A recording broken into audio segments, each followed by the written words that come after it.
الجو يبرد بس شوية ونلاقي كل الأمهات عاملة أكل إيه يا ماما؟ شوربة عدس يا ولاد. طب تعالوا النهاردة بقى هنعملها بطريقة سهلة هتخليكي تقومي تعمليها حالا. معلقتين زيت كده زي ما احنا شايفين في الحلة بتاعتك. هنزل ببصلاية كده صغيرة واديها تقليبة. بعد كده هكون محضرة جزراية وطماطماية وبطاطساية وفصين توم. هفضل اشوح الكلام ده كده حاجات بسيطة يعني يطرى بس كده. مفيش، هكون منزلة بقى عليه كوباية عدس واشوحهم مع بعض. تشويحة مع الخضار دي بتخلي العدس طعمه حلو قوي. مكعب مرق، شوية فلفل اسود، شوية كمون، شوية كزبرة ناشفة، ومعلقة صغيرة ملح، وكمان معلقة صلصة هتديني لون وطعم حلو قوي.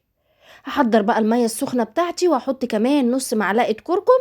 واقلب الكلام ده كله مع بعضه واسيبه بقى على نار هادية بعد ما يغلي معايا غلوة. واسيبه لحد ما يستوي. اعرف منين انه استوى؟ هلاقي البطاطس والجزر بتوعي كده زي ما احنا شايفين في الهاند بلندر بقى او في الخلاط. وهضرب الكلام ده كله وبقى معايا احلى واسرع واسهل شوربة عدس. قوموا اعملوها دلوقتي عشان تتدفوا، خطيرة.